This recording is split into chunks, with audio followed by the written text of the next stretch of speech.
Well, hello, everyone, and thank you for joining today's live webinar AI Native DevOps Accelerate Innovation, Quality, and Resilience in Modern Software Delivery, presented by Harness and alongside D Zone. My name is Corey Knowles, and I'll be your host today. We are thrilled to be joined by Martin Reynolds, Field CTO at Harness. He's going to guide us through how leading engineering teams are using AI powered modular DevOps platforms to not only move faster, but also build with confidence, quality, and resilience. During this session, you'll explore the latest in intelligent pipeline orchestration, AI powered testing, and secure compliant delivery processes, all brought to life with practical examples and real world case studies. A few quick housekeeping notes before we begin. You can use the chat feature to share your thoughts during the session, and we're going to save some time at the end for a Q&A, so please drop your questions into the Q&A box throughout the presentation. Now, let's get started. Please join me in welcoming Martin Reynolds. So I'm very excited to be here. I'm field CTO at Harness. I've been at Harness for a couple of years, and I'm really excited to be able to talk to you today about some of the things that we're doing with AI and the things that are possible. So without further ado, I'm going to kind of jump into the slides. So the first thing I always like to start with, and it's the reason that I actually joined. One of the reasons I joined Harness is because I spent 30 years building software, writing software, and delivering it or trying to deliver it. I went from building, in on really old, building things in assembler with printers and green and white paper through to putting products into the cloud. And for everything, there was always a challenge to actually get that thing that I built, that I'd invested my time in, to actually get it to the customer. And Harness's overall mission is to really enable those, you know, roughly 37 million software developers to be able to deliver their code quickly, reliably, efficiently, and securely. So I want to start with a poll. Before we get into everything, I want to start with a poll. And what I really want to know is how mature is your AI adoption in DevOps now? And I'm hoping that that's popping up for a poll for you to take onto the side. Uh, I actually want to see what the poll results are myself.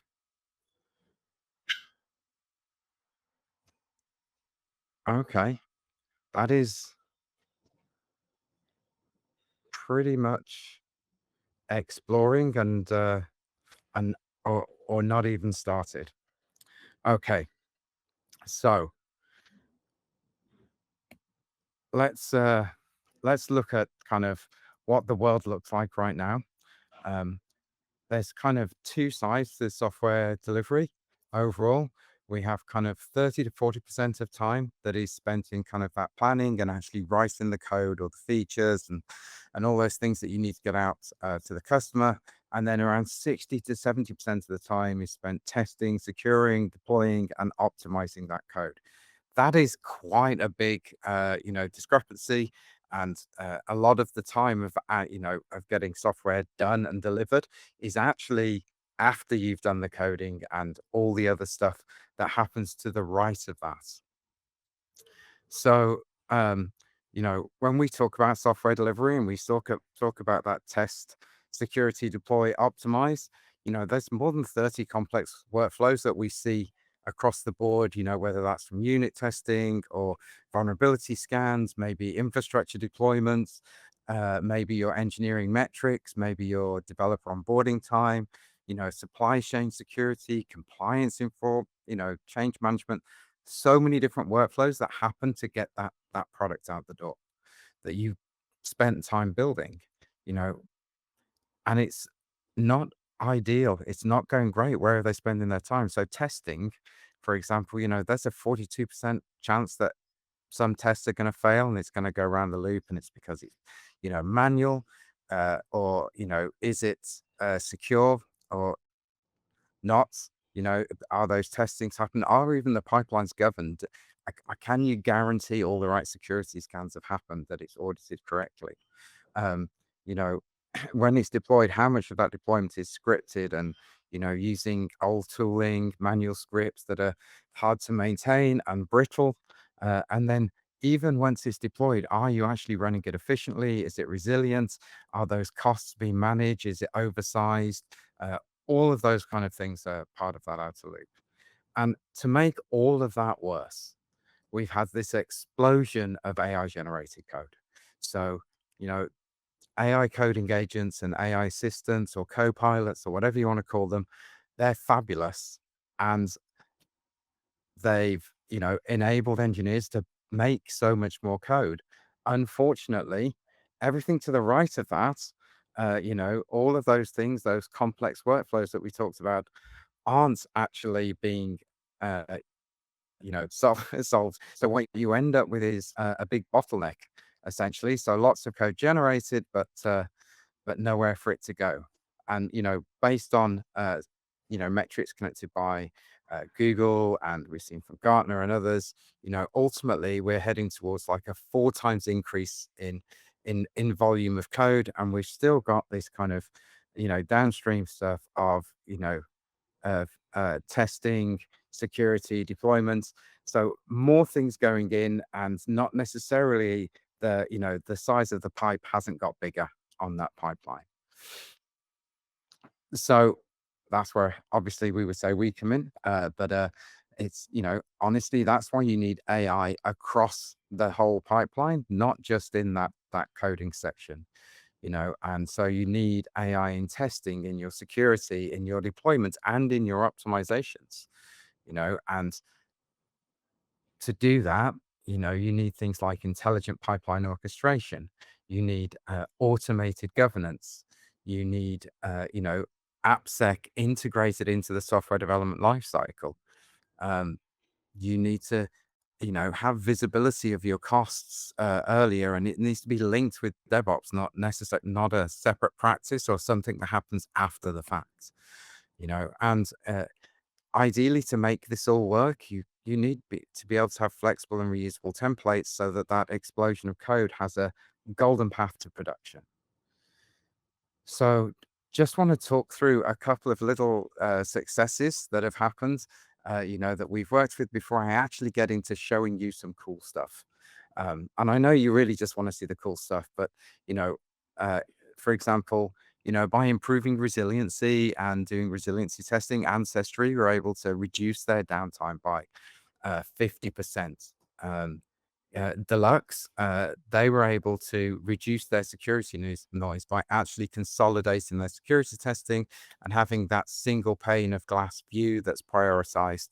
And we'll be looking at some of these things once we get into the overall platform. Citibank or Citi, they were able to get a 20 times increase in their velocity, going from weeks or months between deployments into days.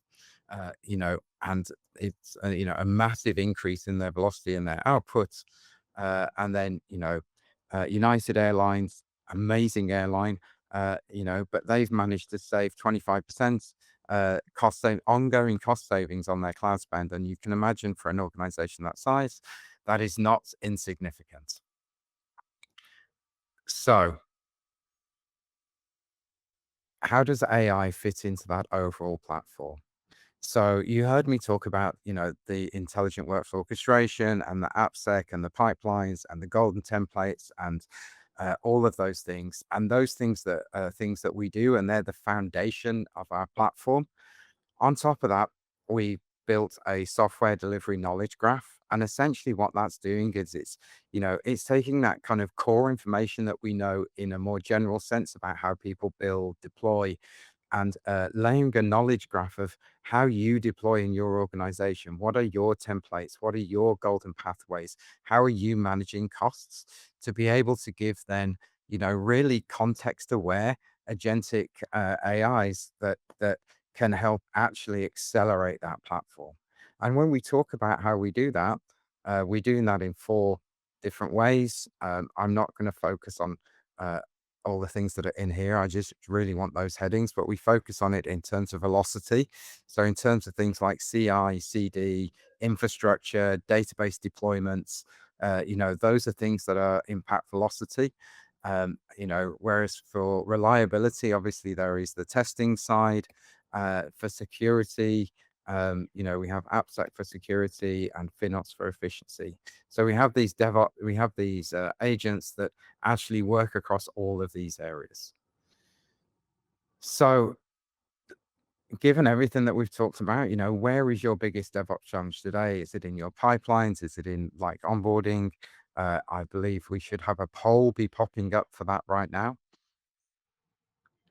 And I'm going to quickly just slide across and see that poll.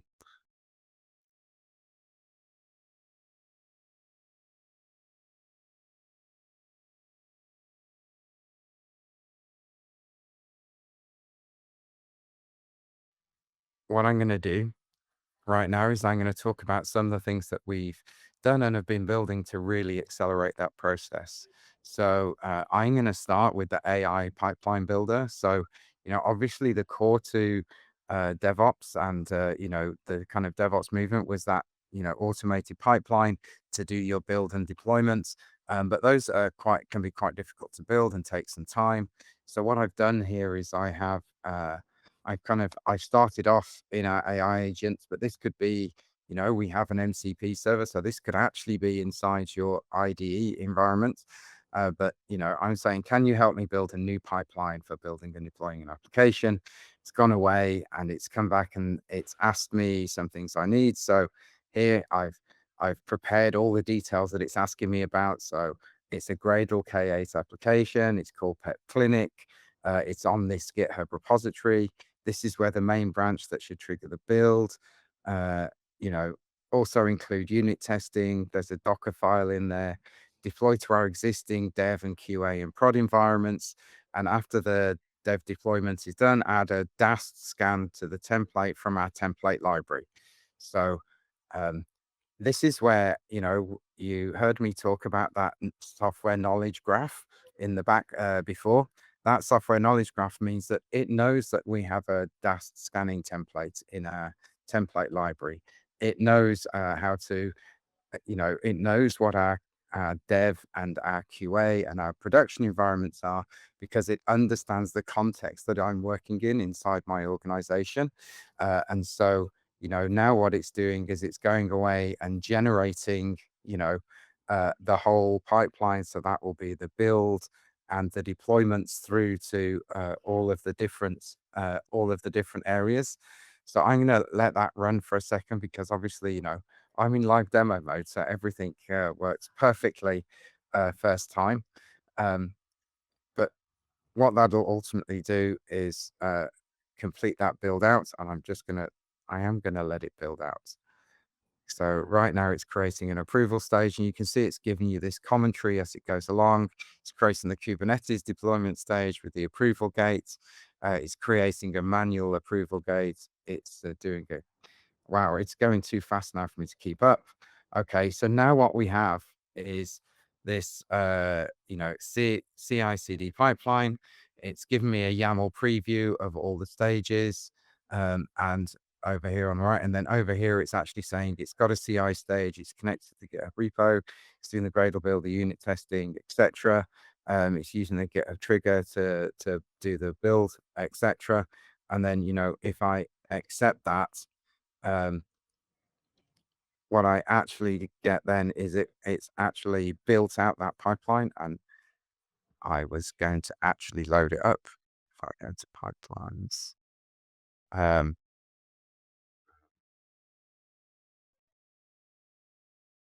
I forgot what I called it. Pets. I can't find it now. That's typical.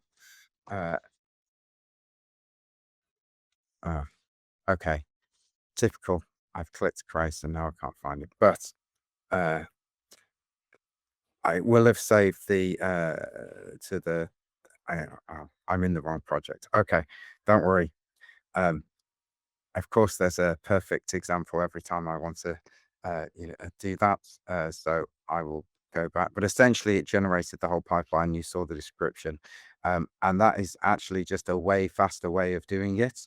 Um, I I don't want to spend time loading up the thing from there. So, like one of the next things that we have. is, so you saw how quickly that was versus building out all those stages manually. Um, One of the other things that we've done that's around that kind of deployment process is one of the things that I personally hated, in fact, I loathed, was, that thing if you do the deployment and then you sit there and you wait and, you have your, as an engineer, quite often you're sat there trying to make sure that your software is deployed okay, that it's nothing's broken and there's nothing weird that needs to be rolled back. And so, one of the things that we've done to do that we've always had something called continuous verification. It was there in the product 7, 8 years ago, and what that did is it used some machine learning to actually look at all the logs and the metrics and everything that happened post deployment, and try and work out, where it could improve, on those things, and it would work out where it failed if it was needed to roll back or not. Well, we've enhanced that with AI now. So what I'm actually going to do here is, again, I'm going with the live demos every time. I'm actually going to run this pipeline. It's a deploy pipeline to deploy to Kubernetes. Um, it's a very simple pipeline. You saw it's going to do canary deployments. So what it was going to do is now it's actually now doing that canary deployments over here. So I can see the logs are happening. It's going to do it's initializing right now. So we're doing a live run of a canary deployment to a Kubernetes cluster. It's getting the files it needs, etc. Okay, it's now in the initialize phase of that deployment. So um, as you see, it's going to progress through the deployment. While that's progressing along, essentially what it's going to do is once it's deployed that, because it's a canary deployment, it's going to verify whether that is okay. And once the verification step starts, we'll actually be able to see some of the outcomes and how AI is actually automatically understanding all the logs that are relevant to it. So I'm going to load that AI verification step right now. So it's actually now doing the analysis live on what was just deployed. So it's actually sitting there looking at what was deployed and looking to see what's going on. So it's actually analyzing that deployment and the impact to the deployment life. And it's going through the steps. So it's auto configuring itself for its logs. It knows it's got Dynatrace. So it's using those logs. It's doing the log processing, log analysis, and then root cause analysis of any issues. You can see now, that verification process has been running about 2 minutes, and it's about 78% through. And as you can see here, I've got a detailed thing. So it's actually working out everything that's going on. I've got a detailed analysis of what the logs are looking like. It's where it's looked at those, it looks at those post data. It's processed the logs to understand what's going on. It's done a log analysis. It's done a root cause analysis. So it's saying, here's the reasons why this is getting an out of memory error. So this is why I'm going to fail this deployment. And it's done all that within a couple of minutes of that deploying. Um, and it's super smart. And then it gives you an overall assessment and summary of what that looks like. You can see what all the different errors are and the scatter of that and everything else. And it's actually down here saying, hey, this is a known thing. We don't worry about that. Here's all the unknown things that have happened with this deployment that mean that we don't think it's in a good state. And we're actually going to roll back that deployment.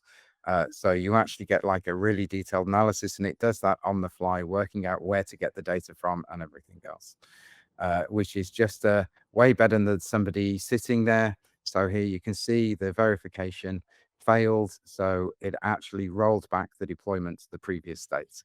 And all of that was automated and all that verification. And that can take in, I will say that can take in multiple logs. So we actually have customers who even use things like business metrics. So, if they had a commercial shopping site, they would actually say, hey, if the number of checkouts in my basket go down after I do a update to my website, please roll back because we that's a negative impact that we don't want in our organization. Okay, so that's AI continuous verification. So onto one of my favorites, which is AI test automation. So if you've done front end web testing, one of the biggest challenges is, if you use something like Selenium or something else that you need to write very detailed tests. You need to know every element on the page. You need to know exactly how to do that. And that can be quite a taxing thing, and actually tend to be very, very brittle. You change something on the page and the tests break, and then you need your test engineers or whoever writes those tests to rewrite all those tests and do it again. Um, AI test automation is natural language tests. They're self-healing tests to adapt to changes, and that's because essentially that using AI to understand the size, understand the context, and what you're asking it to do is not tied to a specific element or a specific color or a location on the page. It's actually understanding the page in the same way you and I would by looking at it and then working out where to click or fill in data or something else. So I'm actually going to uh, show this. I have it here. So this is inside our test intelligence. This is probably my favorite in terms of example because it's the easiest way to explain it. So here is my description of the tests. So log into the site, which is a predefined task, which has some, credentials and secrets to do that. But then essentially it's a navigate to the base URL of my site, add a 5-star rated shoe to the cart, go to the cart to proceed, fill in fake details and place the order. So that is the that is the full context of the test, right? I need to go in, do these things, and you know, now there is nothing in there that's saying find this element on the page, scroll and find this particular item. It's all that is all worked out at runtime. So here, if I now run this test, what actually happens is, um, give it a second to kick in, but essentially, it's going to actually go through and start navigating. Of course, it's queued because I'm doing a live demo. Um, so essentially, it's going to go, and you can see here where it says once it's navigated to the base you're on, it's not in the queue anymore. Um, Here we go. It's going to actually start doing it now. So what it's actually doing is once it's at that base URL and it gets to the next stage where it says, "Hey, add a 5-star shoe to the cart," what it actually does is it's going to go in and actually look into that page, and it's saying, it's actually expanding out what it needs to do. It's finding a 5-star shoe on the page. We haven't told it which 5-star shoe to go and get. Okay, now it's actually moving on to say, okay, we've selected it, so it's now actually gone to the cart. You can see it selected its 5-star shoe, and it's generating all the steps where it needs to click, what it needs to do, and now it's going to start, generating through, and it's going to generate that test data. So it's filling in a name. It's going to fill in, and you can see it's generating this on the fly. It's recording a video of what it's done, so that actually, if there is a failure or a problem, you can there. But you've also got the full, auditability, and these steps can be built into test suites and chained, and and then just embedded into your pipeline. And if you change colors or you change layout, or there's a new UX replacement on your site, it isn't going to break your tests. And generally it is smart enough to try and, fix those tests for you. Um, and it's, actually, one of the things we do at Harness, and it's one of the things that I love, is we adopt tools internally before we release them. And this is one of those tools that is a game changer for us. It accelerates our testing, uh, ex- you know, extremely well, and really drives, that kind of next level of testing beyond the unit testing and the visual testing now to really accelerate that. And it's so much faster to write those tests because often, those those test steps are actually part of the stories that were written, originally that were saying, this is the desired outcome for this new feature or story, and you can actually validate it, on screen, and it will do it, or automatically for you, based on that natural language query.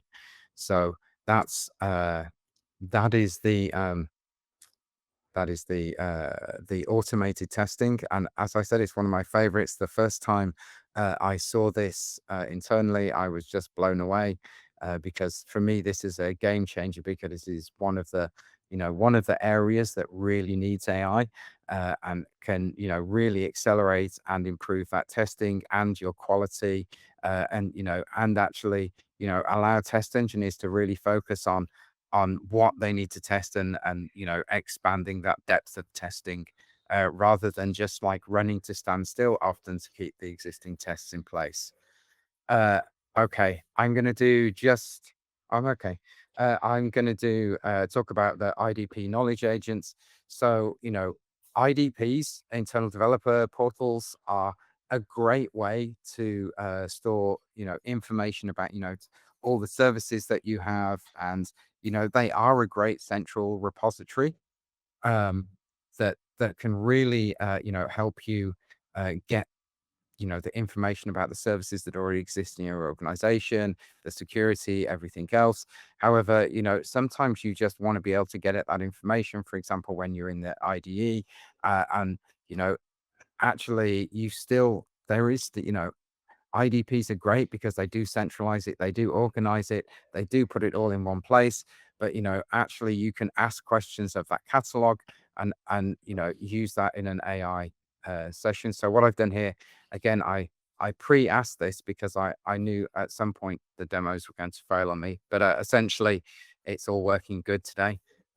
So here, for example, I've actually said, tell me more about the boutique front end. And what it's done is it's gone away. And again, you could do this from your development environment. It's gone away. It's told me the type of service it is. It's told me the scorecard performance. It's told me about the, where I can go in and test it.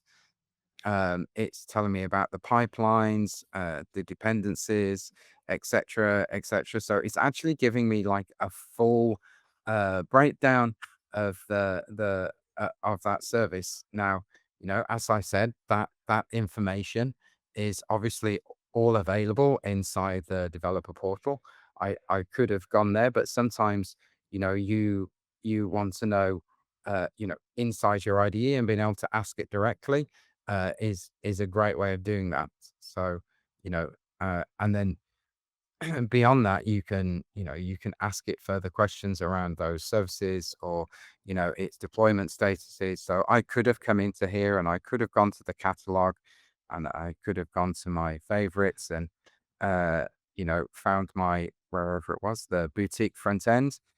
I have all that same information in here and it's all in here. I can see my scorecards and my dependencies upstream and downstream, everything else. I can see all of that information in here, and it's all in my hub. But sometimes I might want this information when I'm somewhere else, or I might just want a direct query for it, then navigate to it. And so it's also just a great knowledge base. If you're in context in your coding and you say, hey, can you tell me what the API is on my boutique backend for the parameters for method A or method B, and it can query that documentation that's associated to it in the IDP. Again, just providing context and improving the flow for the developers.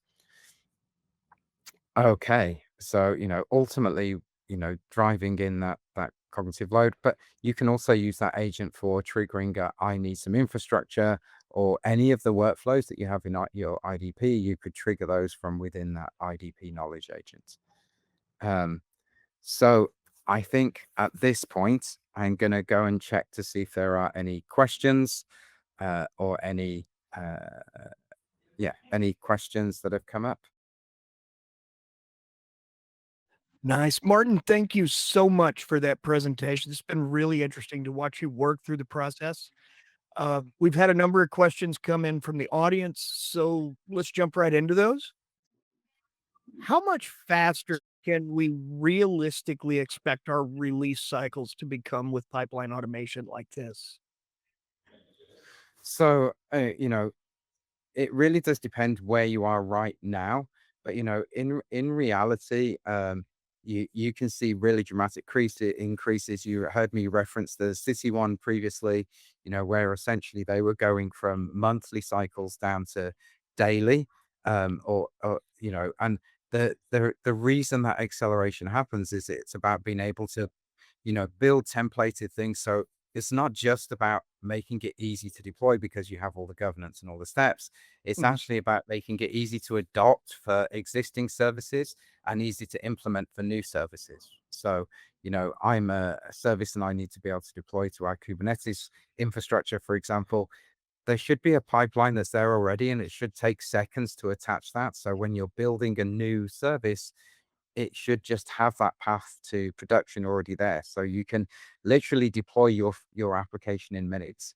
In fact, I could actually show how we do that. It is a real accelerator and a game changer. Oh, wow.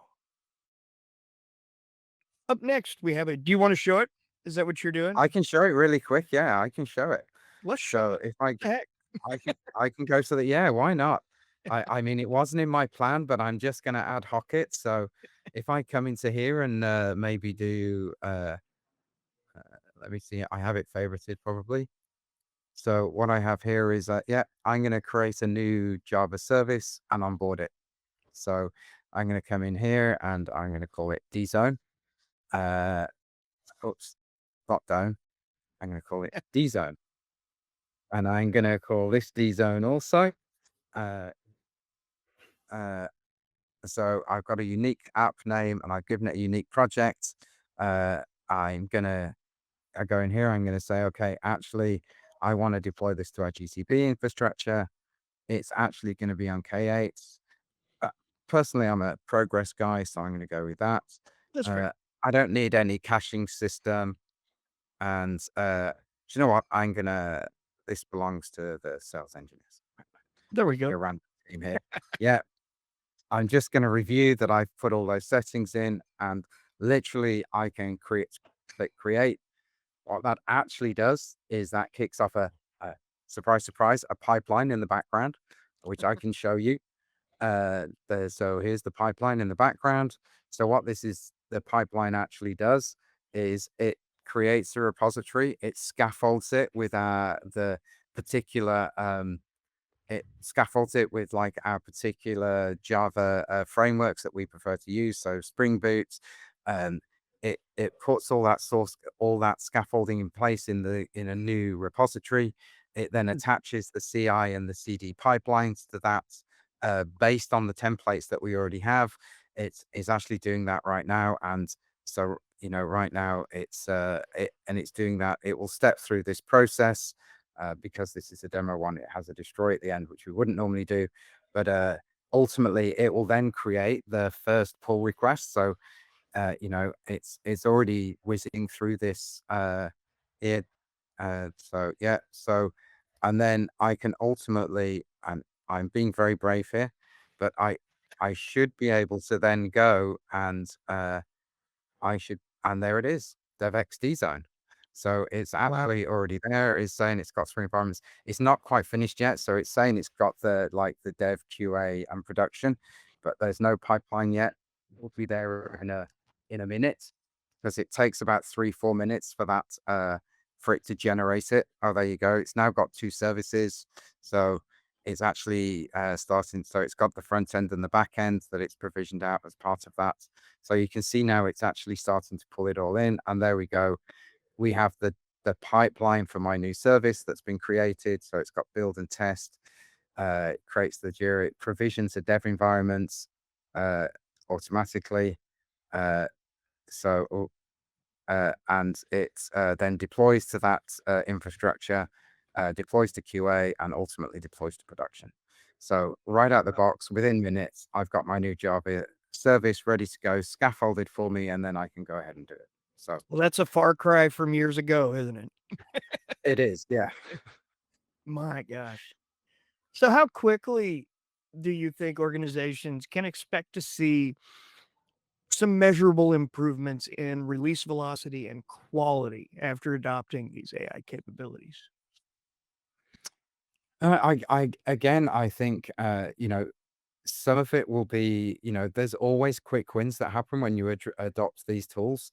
But, and I've been doing quite a lot of talks lately and talking to quite a few of our, customers and not just our customers, actually, other people who are innovating. And one of the things to really take into account is that, AI is like any other tool. And when you are using it, there is a learning curve with it. And to Yeah. get the best out of it takes some time. So, there's always some quick wins. You can always see some quick, fast feedback, that are going to happen. But realistically, you have to say, hey, this is a plan. We need to make sure that we're using it well, that we're using it effectively, we're using it the right way, we're using it safely. So, yes, you can get up to speed quickly. And in some areas, you can see, changes within a day. But I think for long-term sustainable changes, I think you're probably talking more, 6 weeks to, to 3 months to really kind of establish that and do it in a managed way. But I do think you will see something straight away, but, Yeah. if you wanna get those long-term benefits, it's just gonna be a bit more spread out. That makes sense. So by the time you're in, set up, everyone's accustomed to the new platform. Yeah. I Yeah. That's really interesting. So how do you handle legacy pipelines, for example, and processes when companies are transitioning to an AI native DevOps platform? So that is actually, that has been a long-standing question and asked many times. But, I do know that, one of the things we've been able to do using AI, is, targeting a specific Butler-based, legacy pipeline system, which many people still use today. Mhm. Um, you know, we we we can absolutely take those, and we believe we can, using AI, we can actually convert those pipelines in a day. Uh, Wow. so we recently released some tooling to do that. And interestingly, again, this is I will talk about that a little bit because it's a bit of a game changer because um, we couldn't do that without AI. And the reason we can do that is because instead of approaching it by trying to read all the scripts and read all those, Groovy scripts or whatever kind of scripts are in there, probably bash Yeah. scripts and everything else that are all, joined together and linked up. What we actually did to be able to say we can migrate these pipelines is we actually look at what the outcomes are. So, what are the outputs that this pipeline has done? It has created this infrastructure, it has deployed this thing here, it has done this scan here. Okay, we don't need to worry about how it did it in the old thing. We need to worry that we're completing those outputs, if that makes sense. We're doing the same security scans, we're getting the same container created, it's being pushed to the right artifact repository. So by looking at the outcomes and then generating a harness pipeline that has the same outcomes, that allows us to really migrate quickly with not have to worry about uh has, do I understand those 1,000 lines of scripts that are in that legacy system? Okay. Okay. Wow. That's a pretty awesome system. Uh, well, it looks like that's all the time we have for questions today. If we didn't get to yours, don't worry. Someone from the Harness team will follow up directly with you after the session. Before we close, Martin, where can attendees go to learn more about Harness and the work you're doing with AI native DevOps? So there's a couple. So first of all, we have our upcoming in London, at least we have our software delivery conference, where our CEO and actually a lot of companies will be there talking about what they're doing as well. So what we're doing and what they're doing is that's happening on the 25th of September. If you can't make that, there is actually a virtual version of that that happens a few days later.